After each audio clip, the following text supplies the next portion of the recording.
So screw being main event Jey Uso, because if you want to get to the tippity top of WWE, you have to become opening promo Paul. That's right. Also, hello my friends, and welcome to another episode of Ups and Downs, the wrestling review show with me, Simon Miller. And if you are a long-time viewer, look, we've got all like new logos and colours and stuff. And if for some reason this has worried you, I don't know why it would worry you, there shall be an update video later as we let you know what's going to be happening in WhatCulture Wrestling Phase 3. I said 3. Is it 3? I don't know. Somebody say 4. Huh? Let's up those downs. Anyway, going back to what we were just talking about, that's right. Jey Uso did come out to kick off Raw. Let's not pretend otherwise. If you are put in this spot, WWE likes you. He also told us that he was super happy to be by himself, as introverts all over the world were like, oh, man, we totally get it, Jey. But almost instantly, he got interrupted by Kevin Owens. Ruh-roh. He was mad because he was like, I know you called it Monday Night Raw, but I'm sure you meant to say the Kevin Owens show. It's like, Kev, those two things are so far apart, I don't think they did. This was really cool though, because KO understood. He was like, look, I've been in that locker room and everybody thinks you're a massive goober, but I too used to be a massive goober, and it took me weeks and months and years to win the trust of my fellow man. And now, well, Jey, you're going to have to do the same. But there's a lot of nuance for WWE, and Owens even admitted that, look, there's still some people back there that think I'm a massive asshole. And I can tell you right now, even though Sami Zayn quite likes you, Matt Riddle and Drew McIntyre, well, they think you're a piece of shit. He also went on to say, listen, Jey, even some people that hate me have told me they hated you. I was like, that is totally unnecessary. Oh, hey, Gene, how you doing today? Well, Steve, I'm just going to tell you, I was chatting to Lawrence earlier. Lawrence told me that he thinks I am the worst person ever. And if there was only other one person he thought was worse, it would be you. Well, you just ruined my day. Kevin also made it very clear that he does not trust Jey Uso when it came the Judgment Day, because don't you know they run Raw. This was really good though, because it clearly meant they were in the back going, listen guys, if an opportunity comes out for us to walk out there and do some manipulating, we should go and we should do some manipulating. Because they were all like, oh, hi, Jey Uso, we'd love for you to join our group and we can go for a picnic. Damian Priest was so mad. He's like, who is this Kevin Owens? Why are you speaking on behalf of the locker room? Everybody thinks you're a bit of an idiot, Kev, so why don't you go away? We also then passed the microphone to Dominic Mysterio. This was hilarious, because these boos are getting so crazy, you can't even hear him. And that was always the internet. It's like, oh, this is just the audience playing along. I want to be that guy, but welcome to pro wrestling. That's the whole point. It then turned out that somebody had booked Kevin Owens versus Sami Zayn, but Sami Zayn wasn't here this evening. This is classic right hand, not talking to the left hand. But Kev was like, well, I'll fight you all anyway. When, of course, Jey said, you do not have to do this, Mr. Owens. I will be your tag team partner. Uso then slammed the condom with a super kick, and we were about to get this match, which I'll get to in just 1 second. But I actually did like this. I know we're just doing variations of the same matches with the same people, but you can see why we're doing it. War Games is around the corner, so we are planting those seeds. I also just thought this was so entertaining, mostly because Jey Uso, he's a star, man. Giving it up. And yeah, because they were in the ring, they started the fight. Therefore it was Jey and Kev taking on Damo and Finn. Of course, this started off with a dive. Do you want to know why it started off with a dive? Well, I hear there's breaking news. That's right, Simon, it's me, news anchor Steve. I spend way too much time on the internet, buffoon guy. And here is some breaking news, because as you can see from this lovely image that I have made, if a professional wrestler does not do a dive or some kind of aerial maneuver in the first 10 minutes of the show, aliens will come down and kill us all. So I would just like to take this moment to say, thank you, sports entertainers, saving us all. Dominic was also being a mega dick here because he chop blocked Owens from behind when the referee wasn't looking. But of course, this just meant that Jey got the hot tag. Somebody filled in, he went wild. He was going to splash Baszler as well, but Finn was able to get the knees up when all of a sudden, Kevin Owens was here, he tagged in and he hit the Fisherman's Buster and he got a 1-2 ooh. Actually, well, Damian Priest actually broke it up. That's not as good as a 1-2. And of course, this was always going to end in shenanigans. In many ways, this Raw was shenanigans central, because when Jey Uso was going to super kick the Judgment Day, they got out the way and he hit Kevin Owens instead. I thought to myself, I don't think he's going to like that. It also allowed Grand Slam Finn to hit the coup de grace, and they got the 1-2-3. And yes, then we were in the back and Jey was like, I'm so sorry, I didn't mean to do it. Kev was like, yes, you did, and you they'll never be my friend. It also kind of made me think that maybe, just maybe, Kevin Owens is going heel. This is based on nothing other than nerd speculation. But nerd speculation does make the wrestling world go round. I like this. We then just had the weirdest backstage skit, because we saw Raquel Rodriguez warming up for her main event when Natalya walked up to her and said some stuff. Now, we couldn't hear what they were saying because the commentators were talking over the top, so Michael Cole went up. Let me just tell you, Natty has been training Raquel for her big match. What? I mean, we couldn't have just heard that for ourselves. No, we have to turn to Uncle Mike. We then had a big old video for Gunther reminding us that he is the longest reigning Intercontinental Champion ever. And we saw Imperium turn up in their suits. I also just want to go back to the future a little bit, because when Kevin Owens was yelling at Jey Uso, he said, why don't you just go and join the Judgment Day and dye your hair purple while you're at it? So that, as far as I'm concerned, Kevin Owens, one of the best ever. Before we got any further though, it was then Tozawa versus The Miz. Now look, I get it, we did this so The Miz could get his win back after they did have a fight a few weeks ago when LA Knight interfered, and he hit him with 3 skull-crushing finales, 1, 2, 3. I mean, this went 2 minutes. I tell you why it annoyed me though. Once again, we come back to geekdom territory, because if you're watching NXT at the moment, and you should because NXT is brilliant, we've got this excellent round robin tournament, and Tozawa was put in it, and finally, he was allowed to do some wrestling. But then during the same period, he's also just an absolute joke on Raw. We could have got anyone to have filled this spot. I would have done it. And look at me, I'm an absolute moron. I mean, we could have called me like, I don't know, Derek Manpower. It's a very NXT name, but no. So for no reason whatsoever, I am gonna give it a down. But we all should start giving flowers to The Miz. He's brilliant. Byron Saxton then decided, well, maybe somebody should go and talk to Raquel Rodriguez, given that she is in the main event. And poor Raquel, man, she was given the most ridiculous verbiage to say. Because she was all like, when people have to face Rhea Ripley, they already lose before they get to the ring because they are scared of her, but I am not scared of her, no fear me. But I'm pretty sure that is the plot of Casper the Friendly Ghost. And look, it's not Raquel's fault. Nobody could have settled this and sounded like an actual human, because no actual human would talk like this. Rodriguez isn't the same as other people though, wink wink nudge nudge, and it's awesome that Dominic Mysterio is banned from ringside. So later on, she's going to prove that even though Rhea calls herself the Nightmare, now the Nightmare is coming to her. Or something. Essentially, she is going to win the Women's Championship, and I can't lie, I went, yeah, right. Because look, let's face it, it wouldn't be the time. But then it turned out it was interview hour as well, because Jackie Redmond was here. She was chatting to Shayna Baszler. Wasn't very happy. She was very surprised, though, about how much of a challenge Zoe Stark gave her last week. And just as she was about to give her even more love, in walked Chelsea Green. Now, as ever, she doesn't have a tag team partner at the moment because those tag titles are cursed. When she was all like, oh man, Shayna, why don't you be my new friend? They just went, yeah, I don't want to do that. So instead, I'm going to whip your ass in a match. Talk about escalation. And then it turned out that Piper Niven was literally stood here, just off the screen, because she walked in. She was like, yeah, I'm back. Everything's fine. And she took her title and she stormed off. Which is when we just sung the praises of the Intercontinental Championship. I love it. Because say what you want about Triple H's reign so far, he has done such a tremendous job with this belt, and in turn, Gunther is now just a main event player. And if he's not a world champion in 2024, what are we doing? Imperium also gave him his big entrance, and I swear that Gunther smiled for the first time in his life. And of course, he's super proud of his legacy, and he wants to thank the legends that came before him. When he was all like, no I don't, they all suck, I'm the best. He also feels like he's running out of competition. Well, of all the people who interrupted, it was the Honky Tonky Man. Of course it wasn't the Honky Tonky Man. Imagine that happened. Also, as the old honks has come up, do not forget, this is the guy who decided, right, how am I going to become the best wrestler possible?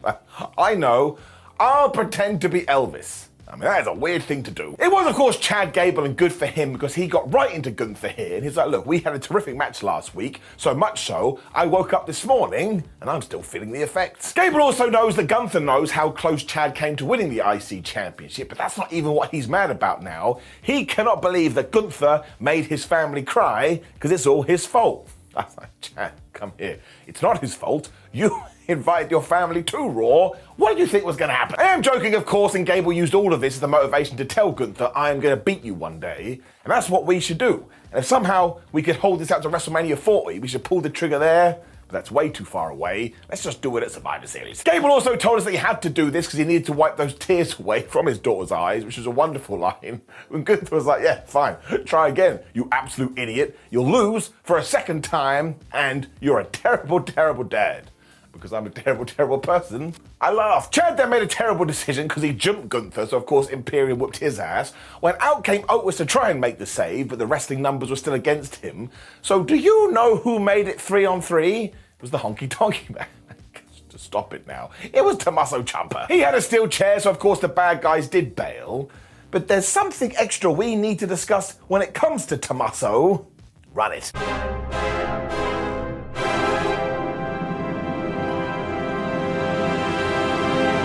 Given that Ciampa couldn't do it, I had been tasked with finding Johnny Gargano. I thought I found him on the floor, but actually it was an octopus. And this octopus tasted disgusting.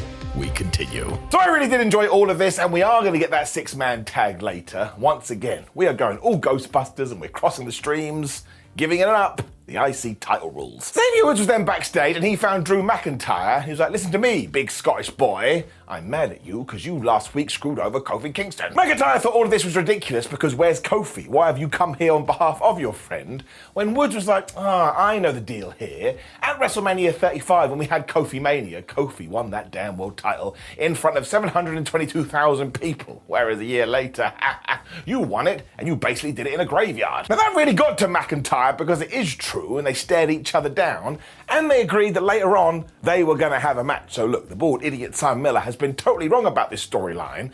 I think we are going to turn Drew heel, and all of this is just working so well. Like, I want to see it. It's right down in my tum-tum, and even though it's only went about 32 seconds, talk about intriguing, giving it an up. But we then come back to the Alpha Academy in Ciampa, and Tommaso's reason for helping is that during his chat with Adam Pearce last week, Adam had said, you need to seize your opportunity.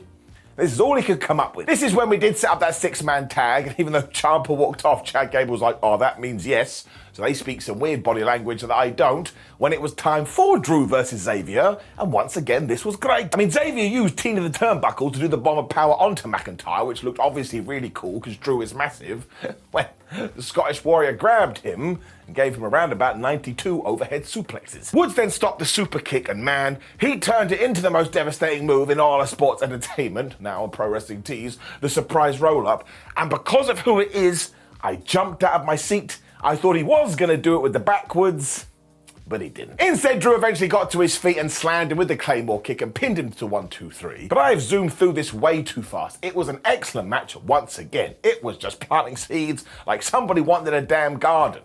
Drew's face told the story of 1,000 men, whatever that means, but it is getting it up. This is good stuff. McIntyre was also all like, it didn't have to be this way when he was walking off. And I was like, I don't know what that means. Well, we just kept the pops going, because out came Cody Rhodes, who was making his return to Raw. I mean, he'd only been away a week, but that's just what WWE does. Now, I think it's fair to say that we are holding fire with Cody at the minute because he's got a big story around the corner, but that's okay. You can't be shooting wonderful bullets every single week.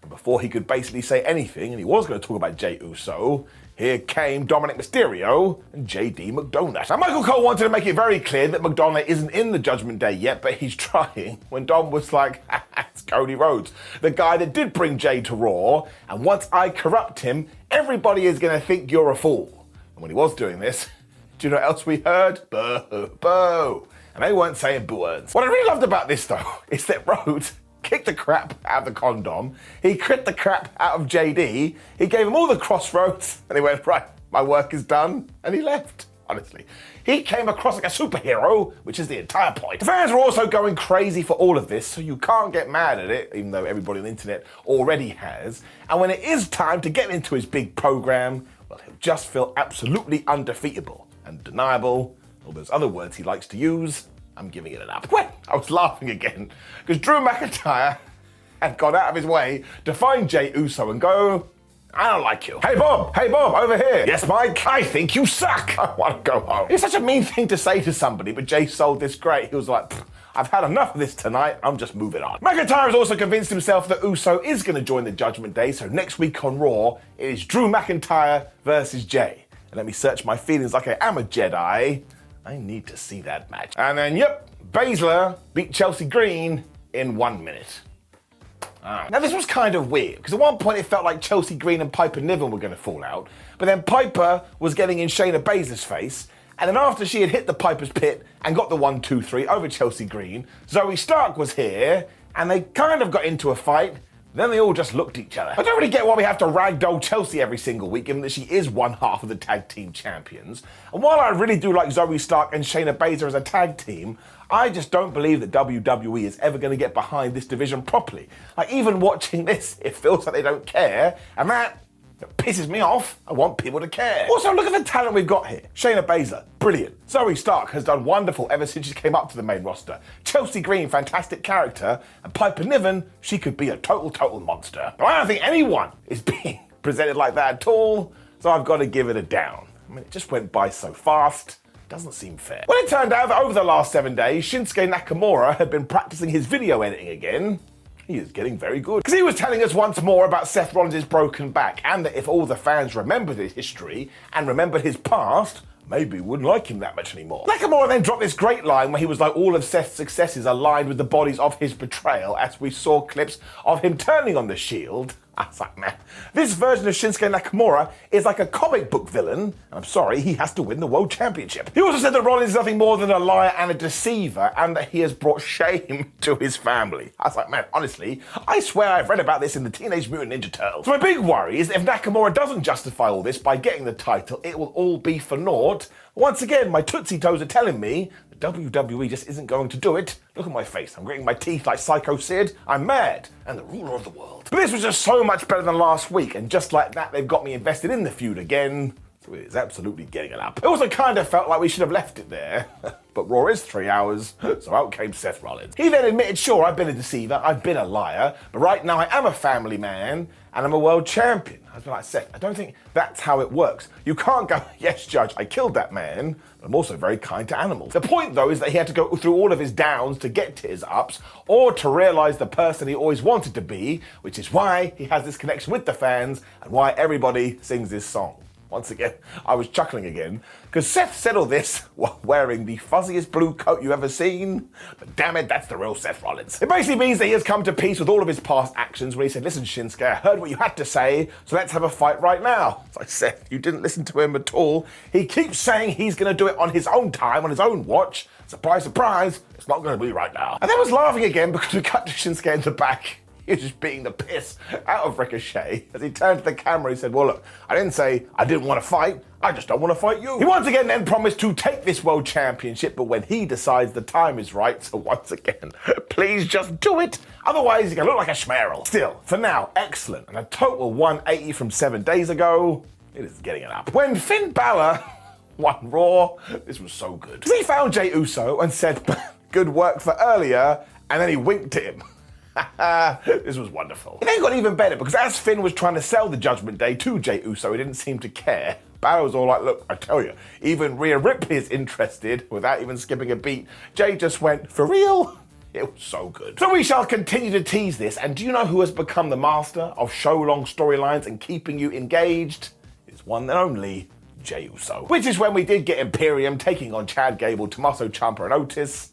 It was just a good bit of fun. Owens got the hot tag at one point and he hit the caterpillar and everyone was like, yeah, Otis, you're the best, before he did get taken out by the bad guys. When we built to Chad versus Gunther and Gunther versus Chad, honestly, they could probably fight forever and I'd never get bored. Gable even had the thing won after he hit the Chaos Theory suplex, but of course Gunther got in there to break it up, when it was Tommaso that knocked the ring general to the outside. And I was like, I think I need to keep an eye on that. Poor Giovanni Vinci was then locked in the ankle lock and he was squirming around like a fish, where once again we went back to this, because the IC champ went to save him when Tommaso locked him in the Gargano escape, meaning Gunther had to watch his kind of pal, but he also kind of helped Giovanni Vinci tap out. I was like, man, that was a good finish. So once again, we did so much here and we just put so many bodies into this feud. It kind of feels like Tommaso Ciampa may screw over Chad Gable. I don't even know where that's coming from, but yeah, you should watch this up. We were then in the back with the Judgment Day once again, and essentially they all looked at each other and said, yes, we feel good about Jey Uso joining our group. Which means he definitely ain't joining. Dom Dom was also sad that he wasn't able to accompany Rhea Ripley to the ring for her main event match, which when Ripley was like, don't worry about it, because Mummy is always on top. Let's just be honest here, That's a sex reference. Move on. We're going to confirm that next week it is going to be Ricochet versus Nakamura, so I've no idea what's going on there. When we brought NXT to Raw, and later on we're bringing Raw to NXT, it's almost like a TV deal is about to come up. Now, Tiffany Stratton found Adam Pearce in the back and was like, man, I don't want to be here. And where the hell is Becky Lynch? You told me we had to sign this contract. I'm the champion. Beck should be here before me. I'm very upset. Even though she had said Lynch's name a few times here, Becky did walk in. I don't know about you, but I kind of got the impression that maybe, just maybe, Tiffany Stratton is a little bit scared of Becky Lynch. At the very least, she's worried about her NXT title, and Bex was all like, look, I didn't know much about you, but I've done my research, and you are a terrific pro wrestler, and you're going to be a star. But very sadly, you're also as dumb as a pile of rocks. It's like, what did the rocks do? The man also took some shots at Stratton and was like, I think you care more about being famous than being a good wrestler, and that will be your undoing. When she signed the contract, and then Stratton signed the contract, I was like, wait a minute, there wasn't a big fight. So it does mean we have learned two things. If you do a contract signing in the ring, there'll be a brawl. If you do a contract signing in the back, everybody will be very respectful. So that is good to know, and look, I bet they do have a good match on NXT later. Maybe Becky Lynch becomes the champion. And why not? We're all gonna be dead soon. Let's have some fun. When we got to our main event, this was much better. That's not to say that Raquel Rodriguez versus Rhea Ripley round one wasn't good. I was very entertained by it. By here, we just let them slap lumps out of each other.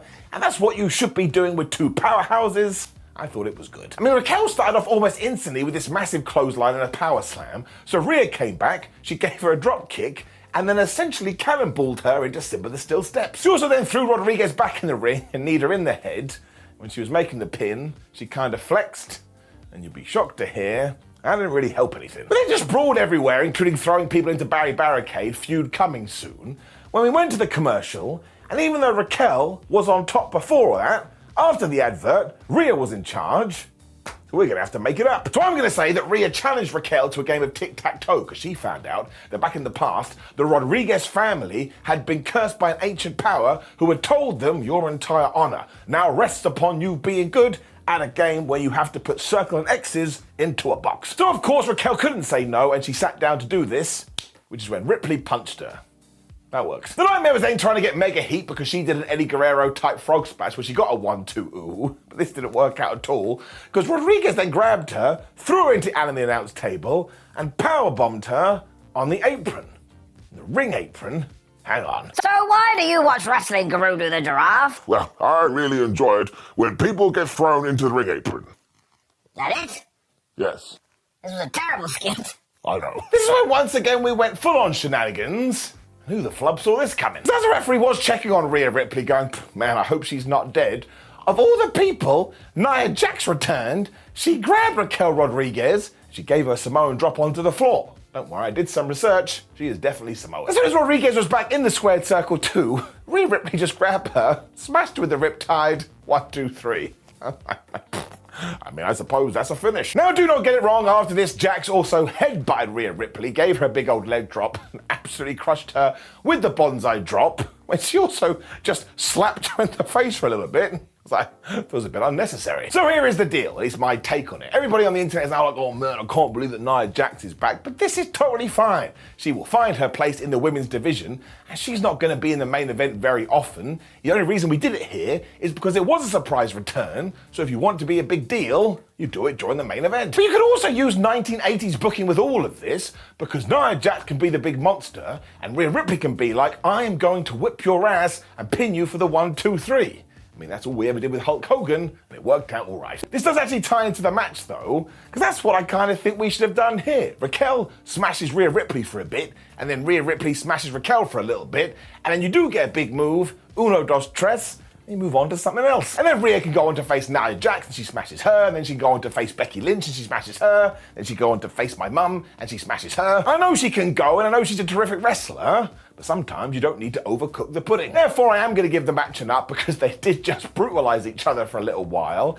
And I'm going to tie that up into the Nia Jax return too, because I like to see people having jobs and I like to see people being given an opportunity. Also, I'm never going to want someone to be fired because that is certifiably insane. I also do like a big old return that I didn't see coming, but yes, on the other side, sometimes you don't need shenanigans. This is coming from me, Mr. Shenanigans. And I just want Ripley to kick so much ass, she becomes Roman Reigns dominant. That's it. I mean it. I'm not kidding around. She has that aura, so we should tap into it. So in that sense, well, it's getting it down. Who really cares though, because she's still a megastar and she's going to get to the tippity top of the company and she's going to stay there for ages. Look, this Raw was totally wild. It was totally out of control. On the down low, they're my favorite shows. Don't tell anyone.